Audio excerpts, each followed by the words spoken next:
Jerry used to tell the story that when you are clear about what you want, and he used the example of walking through an airport. Try it sometime. Esther plays it all the time. So you're walking through an airport and you're just sort of drifting, a crowded airport, and people just kind of bump you, and you're stopping frequently to wait for it to clear, and then you're looking for an end run where you can get around somebody. Or you can be very clear about where you're going and be moving in that direction. It's like the seas just part for you. It's like everyone becomes a cooperative component to your intentionality. Well, that intentionality, it isn't a determination. In other words, me using my powerful mind and my invincible being to make things happen. It's me connected with source energy who knows what my intention is, who is able to influence everything that's going on around me, because one who's connected to the stream is more powerful than a million who are not. If you are able to connect with who you are, then your power of influence is mighty. But if you're letting what you're observing, especially with someone who you care about, if you're letting what you are observing be the basis for your vibration, even though you say words that sound good and you say words that you really want to feel and mean, because you haven't made that jump, you haven't harnessed that connection, and so you're not more powerful than millions who are not. And you can tell it by the ongoing concern and discomfort that you're feeling. You got to feel the desire before you can influence it. So it works like this. Just relax, you're going to hear this. We are so enjoying your receptivity. This is a wonderful thing that's happening here. You know how we began today talking about your inner being and the point of attraction that your inner being has, and you, and the point of attraction that you have, and that those 2 points of attraction really equal how you feel. The more in harmony you are with your inner being, the more glorious you feel. And the more resistant you are, the less wonderful you feel. But there's another thing to know about that. The more in harmony, then the more you've joined that point of attraction. So that when you join your inner being's point of attraction, that's when it really looks like the universe is just knocking itself out just for you, just for you, just for you, just for you. That is such a powerful point of attraction. And so, in like manner, when you are focused upon someone you care about and you're under the influence of what they're living, then they're kind of controlling what's going on, and you're sort of a cooperative component to what you don't want. And your emotions indicate that. But if you've gotten out ahead of it, if you've meditated, if you've segment intended, if you've daydreamed, if you've quieted your mind, if you've distracted yourself from the details of that enough, that you are beginning more and more to tune to who you really are, so that you're standing on this subject with your inner being and what your inner being knows. Now, because you're human and you can be seen and you can be felt and you can be heard, the words that come out of your mouth carry a vibrational stream with them. So there's a different stream that comes out of your mouth when you're tuned in with your inner being than comes out of your mouth when you're tuned into the problem.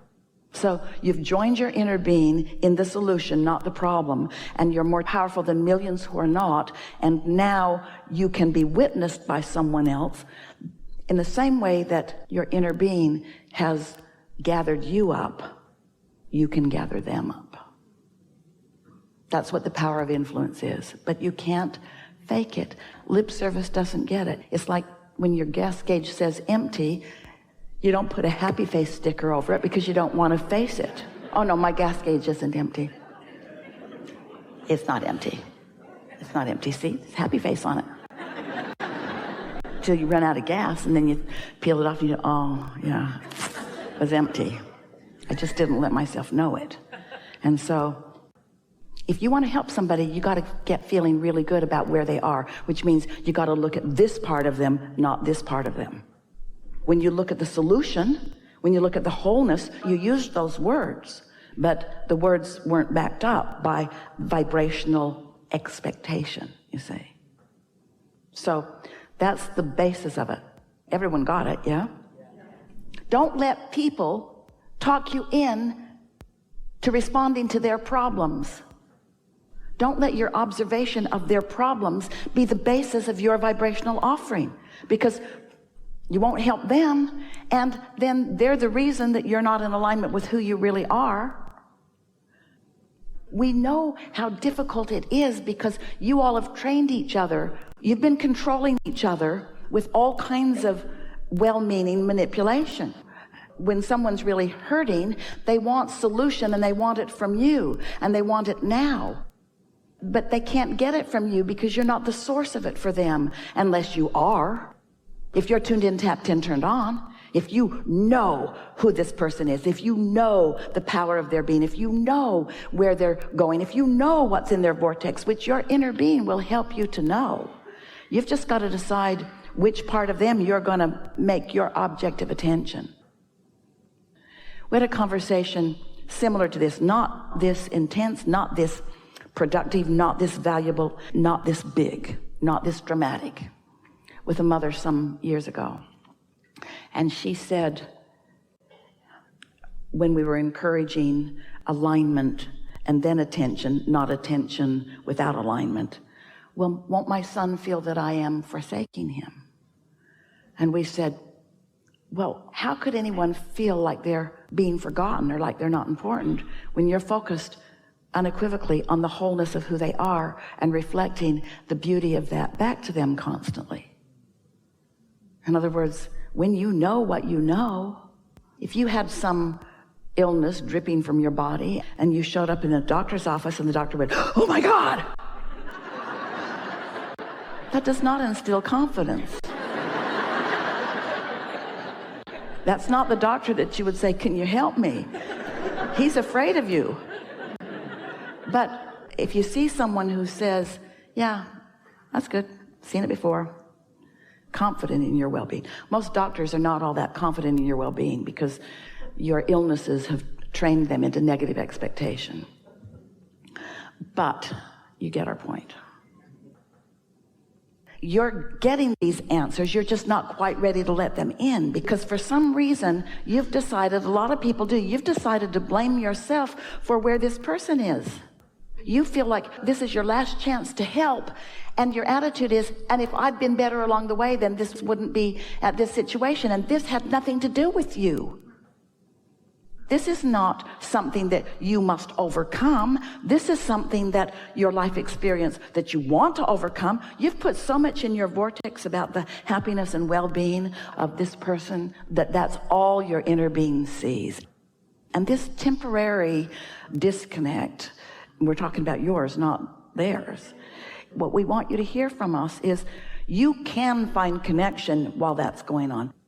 You can find connection while that's going on. You can find connection while that's going on. You can find distraction from that while that's going on. Now, it doesn't feel like it because it's the only thing you think about. It's what you think about when you wake up. It's what you think about all day. It's what you think about when you go to bed. You're obsessed with it, and we get why. We get why, but you're obsessed with it from a vibrational place that isn't helping, and it's depleting you.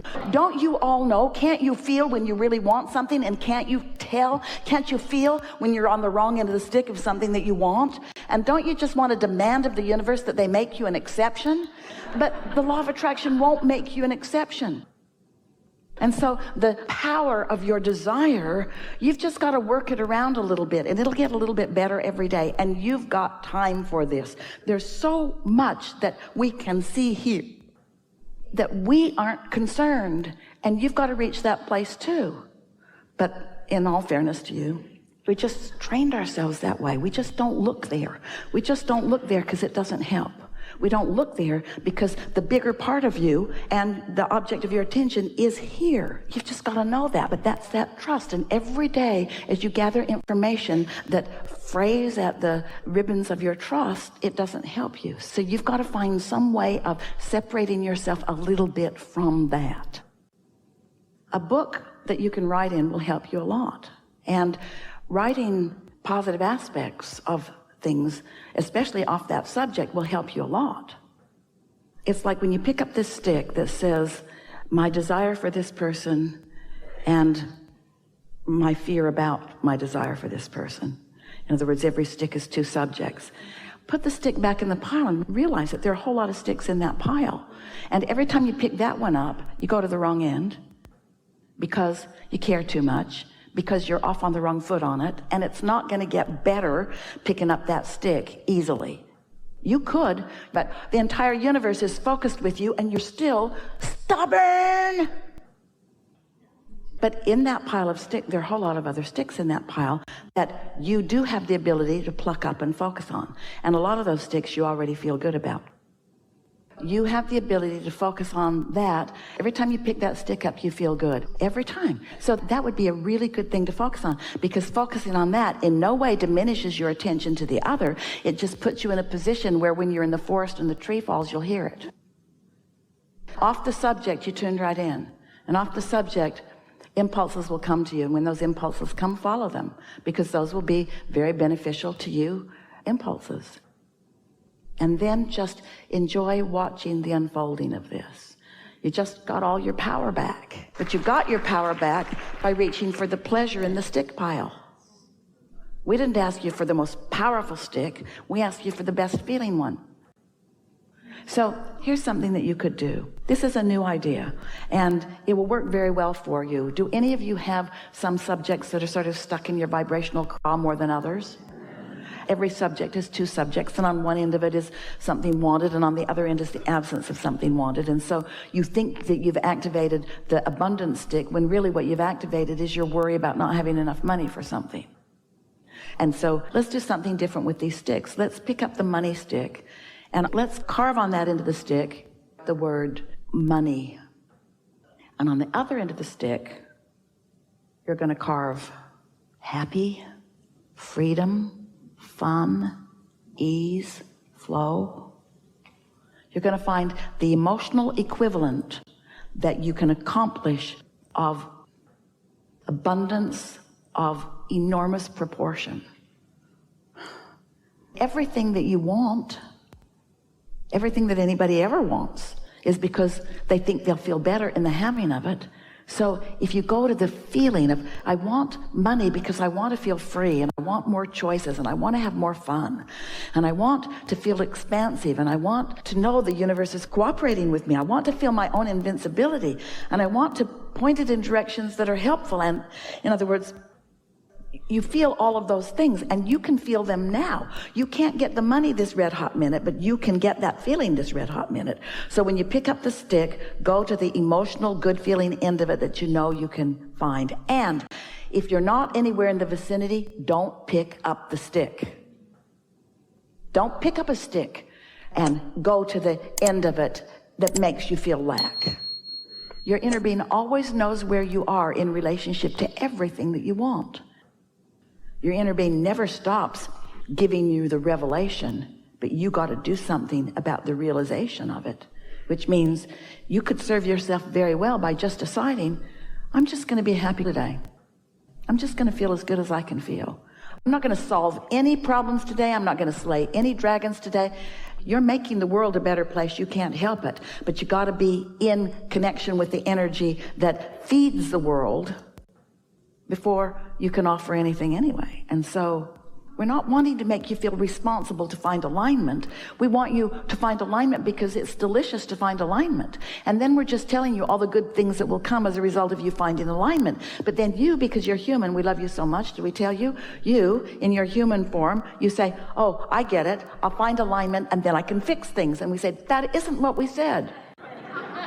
You find alignment and things will get better. Yeah, that's what I heard you say, Abraham. If I take the responsibility upon myself and I tune into this powerful, powerful, powerful energy, then I can tune in and I can point it at things. I can heal the sick and I can feed the hungry. And we say, you're missing the point again.